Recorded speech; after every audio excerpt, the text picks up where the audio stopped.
Okay बेटा, हम लोग पहुंचे बिल्स ऑफ एक्सचेंज में, सम्स वाले पेजेस। ये क्वेश्चन नंबर 30 है बिल्स ऑफ एक्सचेंज का। थोड़ा सा फॉन्ट लेवल आज मैंने छोटा रखा है, जूम लेवल, क्योंकि बहुत बड़ा आंसर होता है तो जूम लेवल मैंने कम किया है थोड़ा। ध्यान से देखना आज स्क्रीन पे। ऑन 15 जनवरी 2016 चैप्टर हमारा बिल्स ऑफ एक्सचेंज है, bill transactions. On 15 January 2016, Sachin sold goods for ₹30,000 to Narayan and drew upon the later a bill for the same amount payable after 3 months. The bill was accepted by Narayan. The bill was discounted by Sachin from his bank for ₹29250 on 31 January 2016. On maturity, the bill was dishonored. He further agreed to pay ₹10,500 in cash, including ₹500 for interest, and accept a new bill for 2 months for the remaining ₹20,000. The new bill was endorsed by Sachin in favor of his creditor Kapil for settling a debt of ₹20,800. The new bill was duly met by Narayan on maturity. Record the necessary journal entries in the books of Sachin. तो यहाँ तक question था हमारा। मैंने ये working notes बना के रखे हैं, थोड़ी बहुत लाइंस ड्रॉ करके रखी है, ठीक है। और ये जर्नल एंट्रीज का भी ब्लैंक फॉर्मेट, लाइंस वगैरह मैंने ड्रॉ करके रखी है, ठीक है। अब शुरू करते हैं। पहले कैलकुलेशन मेरा फेवरेट, पहले मेरे को कैलकुलेशन करने से ही आंसर समझ में आता है। ऑन 15 जनवरी 2016, तो मैं ये डेट यहाँ पे लिखूंगा। ऑन 15 जैन मतलब first 15/1/2016 Sachin sold goods for ₹30,000 to Narayan. तो एक साइड में लिखूंगा सचिन और एक साइड में लिखूंगा नारायण।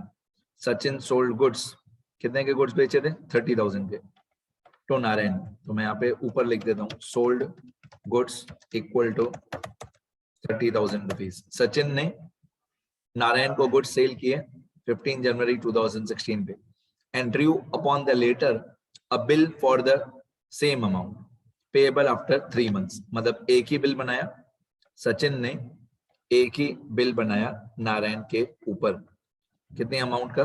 30,000 का। तो सचिन ने सेम डेट पे 15 जनवरी 2016 पे एक बिल ड्रॉ किया। इसको थोड़ा सा नीचे लिखते हैं यहाँ पे। एक आप ऐसे बोल सकते हो बिल रिसीवेबल 1, या आप बोल सकते हो बिल रिसीवेबल ओल्ड। 30,000 रुपीज का बिल रिसीवेबल 1 सचिन ने ड्रॉ किया। तो यहाँ पे लिखा हुआ है and drew upon the letter a bill for the same amount payable after 3 months. Same amount मतलब 30,000 और पेएबल आफ्टर 3 मंथ्स मतलब इस बिल का पीरियड है 3 मंथ्स। ऑब्वियसली बिल कौन सी डेट पे ड्रॉ किया? सेम डेट पे 15 जनवरी 2016 पे ये बिल ड्रॉ किया 30,000 रुपीज का। आगे बढ़ते हैं। और क्या दिया हुआ है क्वेश्चन में? The bill was accepted by Narayan. Obviously Narayan ने ये बिल एक्सेप्ट किया। The bill was discounted by Sachin from his bank for ₹29250 on 31 जनवरी। अब सचिन ने 29250 याद करो और 31 जनवरी याद करो। सचिन ने ये वाला बिल जो है ये बैंक से डिस्काउंट करा दिया। कितने में डिस्काउंट कराया? 21250। सचिन ने ये बिल बैंक से डिस्काउंट कराया। डेट कौन सी दी हुई थी? 31 जनवरी। 31 जनवरी पे। तो मैं यहाँ पे लिखना शुरू करता हूँ। 31 जनवरी 2016 पे the bill is discounted with the bank for ₹29250। Bill is discounted with the bank for ₹29250। अब बिल था 30,000 रुपीज का और हमने बैंक से डिस्काउंट कराया 29250 रुपीज में। हम मतलब सचिन। इस क्वेश्चन में जब भी मैं बोलूंगा हम, जब भी मैं बोलता हूँ इस क्वेश्चन में हम मतलब सचिन। तो बिल हमने बैंक से डिस्काउंट कराया 29250 रुपीज में, तो 750 रुपीज हमारा लॉस हुआ। उस लॉस को हम लोग डिस्काउंट अकाउंट में डेबिट करते हैं। जितना हमारा लॉस हुआ उसको डिस्काउंट अकाउंट में डेबिट करते हैं। कितना लॉस हुआ? 30,000 का बिल हमने बैंक से डिस्काउंट कराया 29250 में, तो 750 रुपीज हमारा लॉस हुआ। इसको डिस्काउंट अकाउंट में डेबिट करेंगे। आगे और क्या लिखा हुआ है? On maturity date the bill was dishonoured.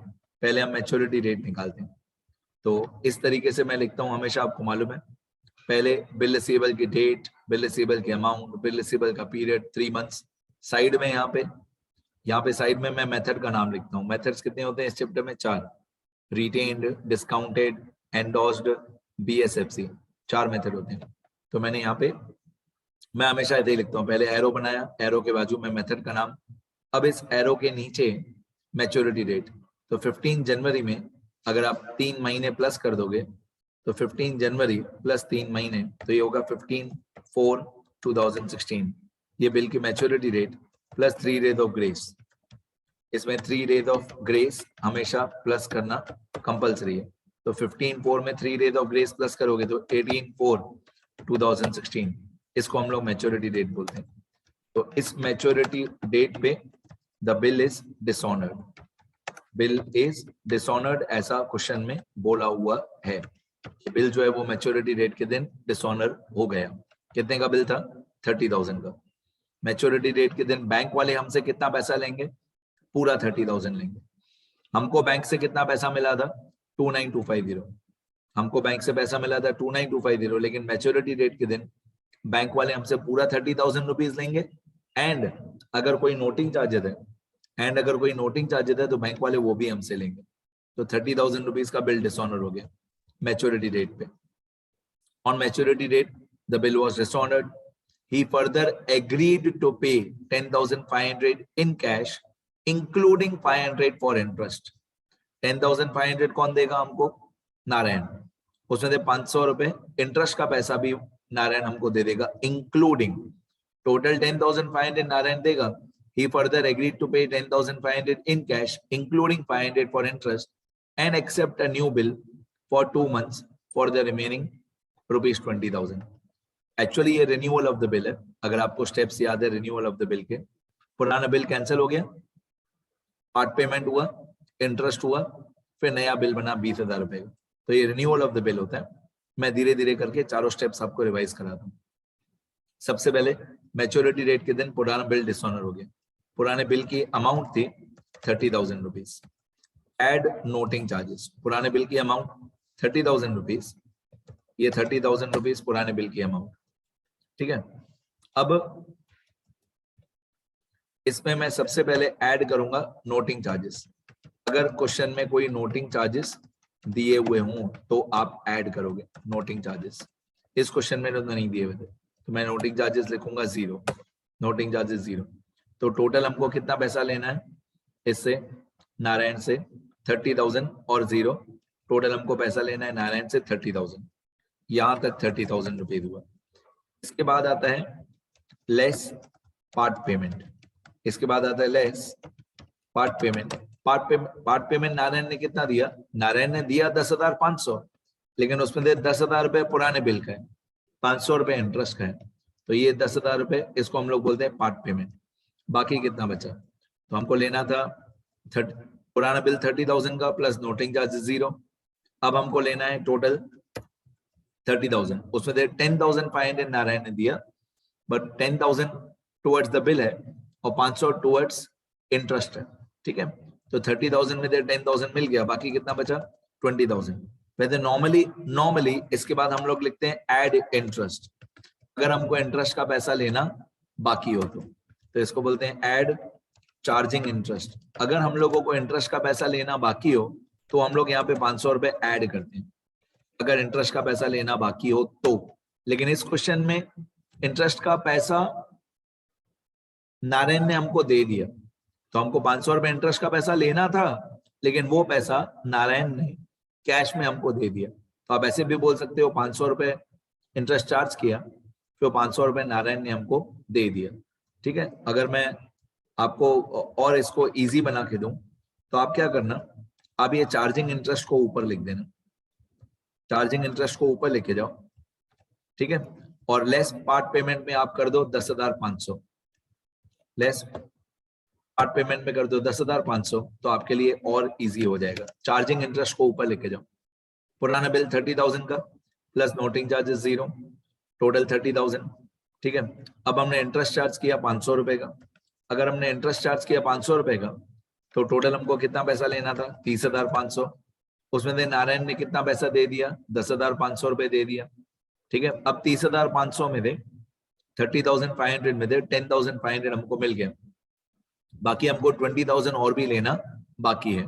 इस 20,000 रुपीज को बोलते हैं amount of new bill. Amount of new bill receivable, इतने रुपए का हम नया बिल रिसीवेबल बनाएंगे 20,000 रुपीज का। ऐसे भी आप लोग कर सकते हो। तो फिर से एक बार 30,000 का पुराना बिल, नोटिंग चार्जेस 0, टोटल हुआ 30,000। इंटरेस्ट हमने चार्ज किया 500, ये प्लस करके हुआ 30,500। उसमें नारायण ने कैश पे किया 10,500। अभी हमको लेना बाकी है 20,000, इतने रुपए का नया बिल बनेगा। ठीक है, इसको स्टेप 1 बोलते हैं। स्टेप 1 मतलब cancellation of the old bill. वैसे स्टेप 2 पार्ट पेमेंट होते हैं, पर आज हम लोग स्टेप 2 करेंगे चार्जिंग इंटरेस्ट को। आज हम पार्ट पेमेंट को स्टेप 3 कर देंगे और प्रिपेयरिंग न्यू बिल को स्टेप 4 कर देंगे। ये रिन्यूअल ऑफ द बिल के 4 स्टेप्स होते हैं। तो नया बिल कितने का बना? नया बिल बना 20,000 रुपीज का। फिर इसके आगे हमने क्या किया? नया बिल जो 20,000 का बना, उसके आगे क्या, वो अभी क्वेश्चन पढ़ना पड़ेगा। On maturity date, the bill was dishonored. He further agreed to pay 10,500 in cash, including 500 interest, and accept a new bill for 2 months for the remaining 20,000. अब नया बिल 20,000 रुपीज का है और उसका पीरियड है 2 months। ये amount of new bill receivable, इसका period है नए बिल रिसीवेबल का 2 months। अच्छा, ये सारी एंट्रीज की डेट 18/4, 18/4, 18/4, 18/4, इन सारी एंट्रीज की डेट जो है वो 18/4/2016 होगा। इन सब में डेट यही आएगी 18/4/2016, 18/4/2016, 18/4/2016, 18/4/2016, सबकी डेट यही आएगी 18/4/2016। तो हमने 18/4/2016 पे नया बिल बनाया और नए बिल की अमाउंट है 20,000। आगे बढ़ते हैं और क्वेश्चन में क्या दिया हुआ है? The new bill was endorsed by Sachin, Sachin मतलब हम, in favor of a creditor Kapil for settling a debt of 20,800। मतलब हमको, मतलब सचिन को, हमको पैसे पे करने थे कपिल को। Amount was payable by us to Kapil ₹20,800। उसके बदले में हम लोगों ने सिर्फ 20,000 का ही बिल कपिल को एंडोर्स करके दे दिया। देखो, हमारा जो नया बिल है,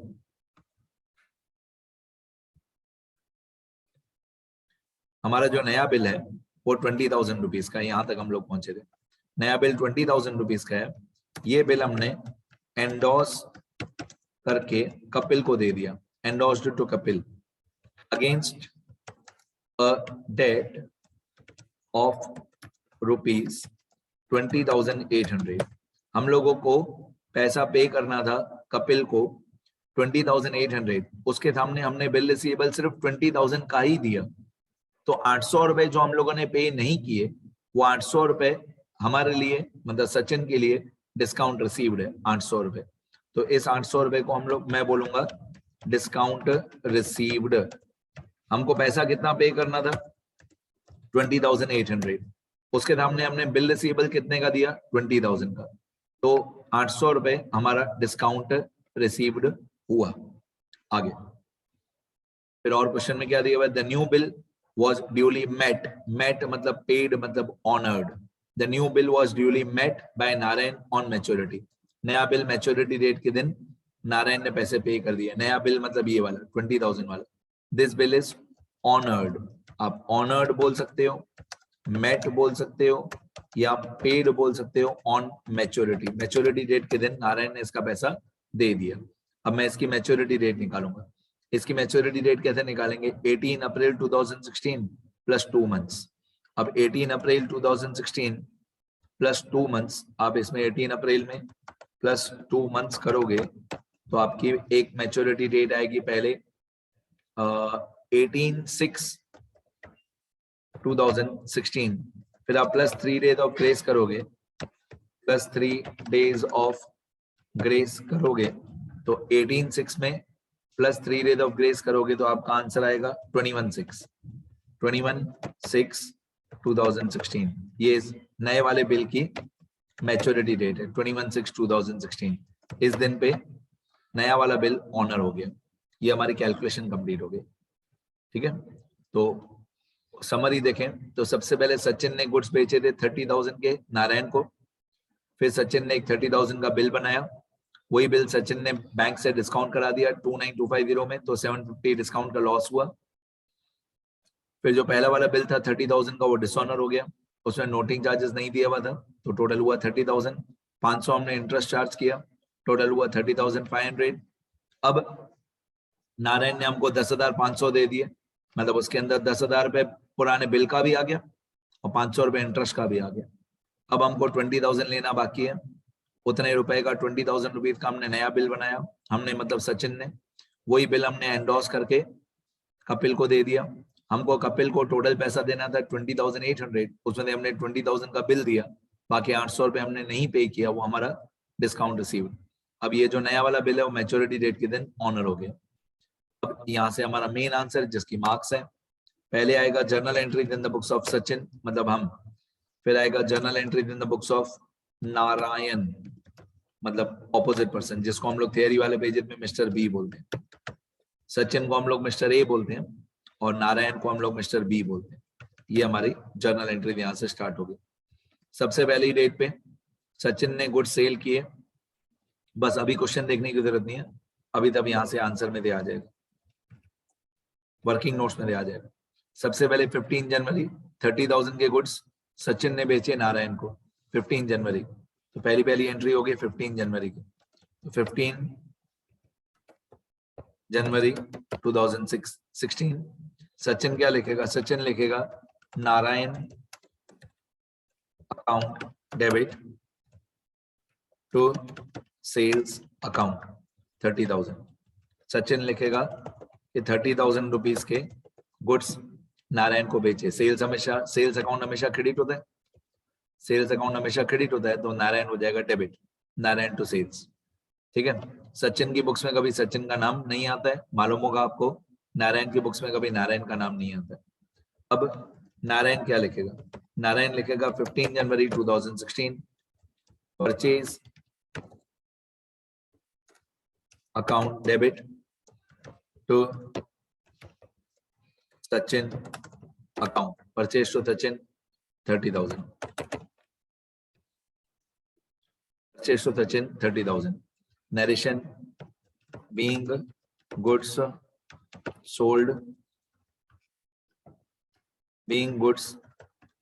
sold to Narayan.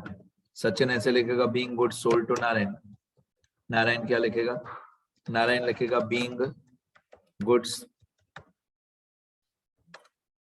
purchased from Sachin. ठीक है, आगे बढ़ते हैं।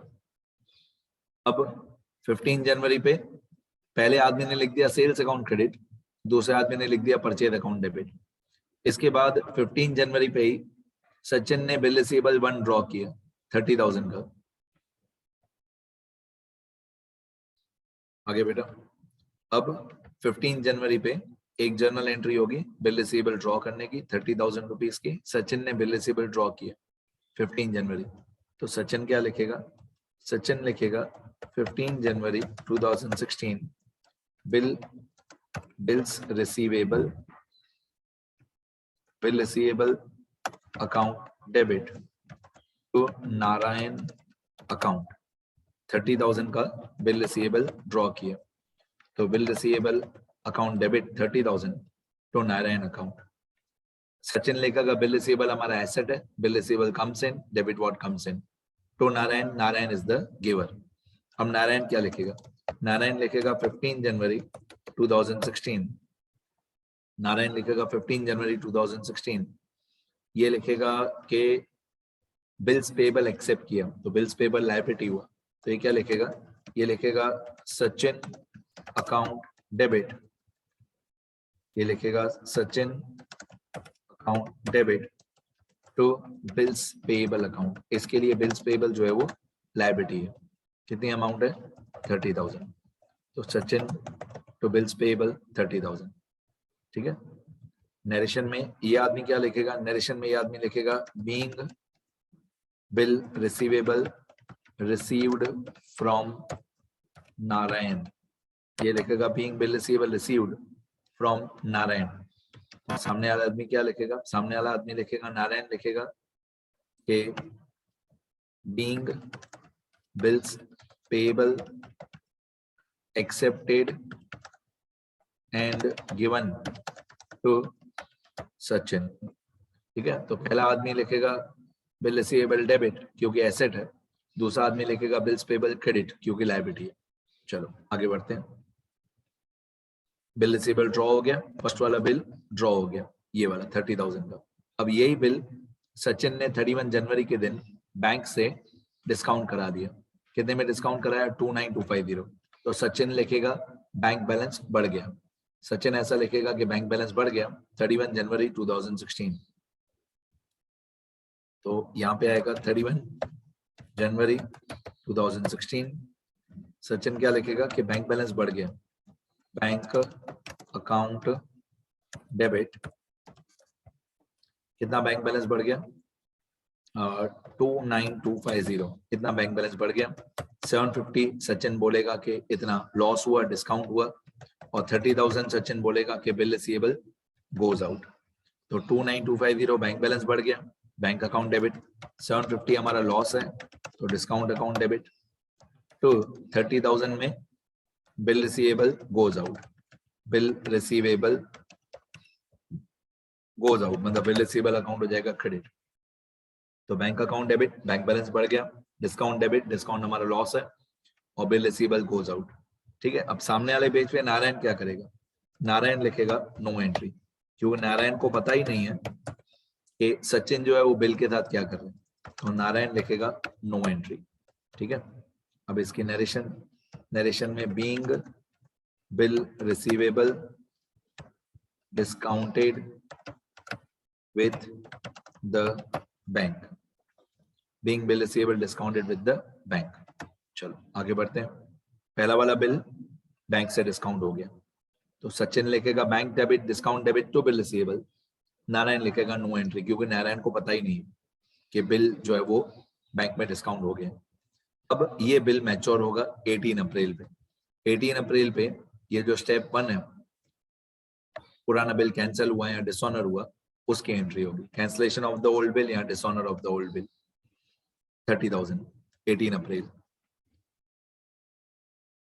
मैं यहाँ पे लिखूंगा 18 अप्रैल 2016, पुराना बिल कैंसिल हो गया 30,000 रुपीज का। अगर आपको डिसऑनर की एंट्री याद हो, डिस्काउंटेड वाली जो एंट्री है ये ऊपर वाली, इसको हम लोग थियरी वाले पेजेस में 2A बोलते हैं, when the bill is discounted with the bank, तो उसको हम लोग 2A बोलते हैं। और यही बिल जब डिसऑनर हो जाता है तो हम उसको थियरी वाले पेजेस में 2C बोलते हैं। तो 2C में क्या होता है, on the date of dishonour, on the date of dishonour debtor will become debtor again, मतलब हम नारायण को डेटर बना देंगे। तो नारायण अकाउंट डेबिट, हम लिखेंगे कि हमको नारायण से 30,000 लेना है बिल का, प्लस 0 रुपीज हमको लेना है नोटिंग चार्जेस का, 30,000 प्लस 0, तो Narayan will become debtor again, Narayan account debit. तो बैंक, हमारा बैंक बैलेंस कम हो जाएगा, बैंक वाले भी हमसे उतना ही पैसा लेंगे 30,000 बिल का प्लस 0 नोटिंग चार्जेस का, तो बैंक वाले भी हमसे लेंगे 30,000, तो Narayan will become debtor again, तो नारायण हो जाएगा डेबिट, और हमारा बैंक बैलेंस कम हो जाएगा। बैंक वाले बहुत निर्दयी निर्लज होते हैं, वो हमसे पूछे बिना हमारा बैंक बैलेंस पूरा 30,000 माइनस कर देंगे। हमको मिला कितना था पैसा 29,250, लेकिन अगर बिल डिसऑनर हो गया तो बैंक वाले हमसे पूरा 30,000 लेंगे, और बैंक वाले हमसे नोटिंग चार्जेस भी लेंगे। ठीक है, being the old bill receivable dishonoured.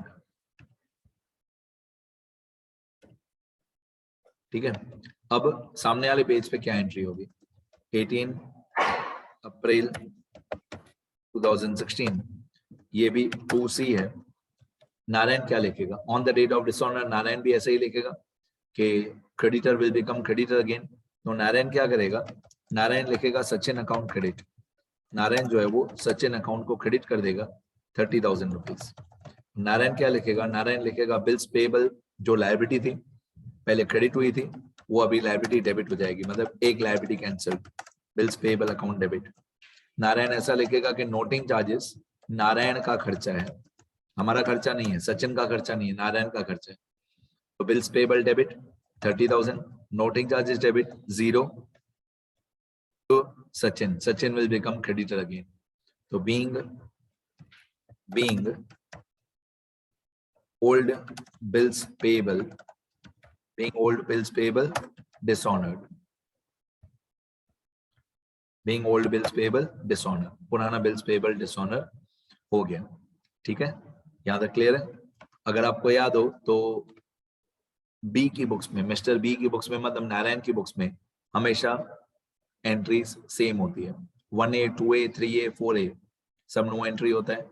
1B, 2B, 3B, 4B सब में ऐसे ही होता है। बिल्स पेबल टू कैश, अगर बिल ऑनर हो जाए तो, bills payable to cash 1B, 2B, 3B, 4B। और अगर बिल डिसऑनर हो जाए तो 1C, 2C, 3C, 4C सब सेम ही होता है। Bills payable debit, noting charges debit to जो भी क्रेडिटर का नाम हो, सचिन या मिस्टर ए। हाँ, एंट्रीज सचिन वाली बुक्स में, जो येलो बैकग्राउंड है, सचिन वाली बुक्स में हमेशा एंट्रीज चेंज होती है, बाकी नारायण वाली बुक्स में हमेशा एंट्री सेम रहती है। पुराना बिल डिसऑनर हो गया। इसके बाद हमने इंटरेस्ट चार्ज किया, हम मतलब कौन, सचिन। हमने इंटरेस्ट चार्ज किया 500 रुपए। तो ये इंटरेस्ट हमारे लिए तो इनकम है, हम तो इस इंटरेस्ट को क्रेडिट कर देंगे 18 अप्रैल।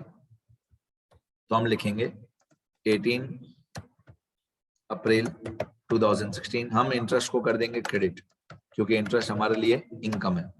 तो इंटरेस्ट अकाउंट, कितना इंटरेस्ट अकाउंट है, 500 रुपए, ये हमारे लिए इनकम है। तो हम लिखेंगे कि ये 500 रुपए हमको नारायण से लेना बाकी है। तो हम लिखेंगे नारायण अकाउंट डेबिट, नारायण से पैसा लेना बाकी है, Narayan account debit to interest. Question में चाहे ऐसा दिया हुआ कि नारायण ने इंटरेस्ट का पैसा कैश में पे कर दिया, पर हम पहले ऐसे लिखेंगे कि हमको नारायण से इंटरेस्ट का 500 रुपए लेना बाकी है। इसको बोलते हैं बीइंग इंटरेस्ट रिसीवेबल या ड्यू फ्रॉम नारायण। हम ऐसा लिखेंगे कि हमको नारायण से ये पैसा लेना बाकी है, कितना, 500 रुपए। और उसी तरीके से नारायण क्या लिखेगा, नारायण लिखेगा 18/4/2016। नारायण लिखेगा कि इंटरेस्ट एक्सपेंस है, तो interest account debit to Sachin. Narayan ऐसा लिखेगा कि इंटरेस्ट एक्सपेंस है, इंटरेस्ट को डेबिट करो 500 रुपए, और ये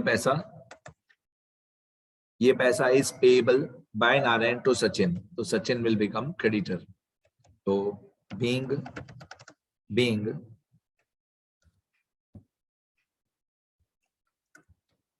interest payable to Sachin, done.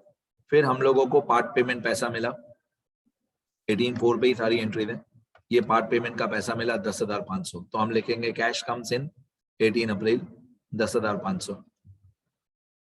तो हम लिखेंगे यहाँ पे 18 अप्रैल 2016 कैश आया हमारे पास 10,500, कैश कम्स इन। तो हम मतलब सचिन, हम लिखेंगे कैश अकाउंट डेबिट टू किससे मिला, नारायण से मिला। Cash account debit to Narayan account 10,500। यहाँ पे 18 अप्रैल 2016 हम लिखेंगे पहले पेज पे cash comes in, cash account debit. सामने वाले पेज पे नारायण लिखेगा कैश गोज आउट, ये लिखेगा कैश गोज आउट, तो कैश हो जाएगा क्रेडिट 10,500, कैश हो जाएगा क्रेडिट। अब ये नारायण क्या लिखेगा, नारायण लिखेगा cash goes out, credit what goes out. किसको पैसे दिए, सचिन को पैसे दिए, तो Sachin is the receiver, Sachin account debit. ठीक है, नरेशन हम लिखेंगे being cash received from Narayan, और नारायण क्या लिखेगा, नारायण लिखेगा being cash paid to Sachin. बाकी की 3-4 एंट्रीज मैं नेक्स्ट वीडियो में लूंगा। मैं अभी आंसर एक बार स्क्रॉल कर देता हूं। ये क्वेश्चन है, ये वर्किंग नोट्स लिखना बहुत जरूरी है, अच्छी तरह लिखना। फिर नेक्स्ट वीडियो में जो 3-4 एंट्रीज बाकी है वो मैं बता दूंगा। वर्किंग नोट्स हो गया। ये एंट्रीज पहली दो, ये और दो, यहां तक मैंने बताया, ठीक है। बाकी की 3-4 एंट्री जो बाकी है वो नेक्स्ट वीडियो लेक्चर में बताऊंगा। इतना लिख लो पहले सब लोग अच्छे से, देखो बेटा अच्छे से।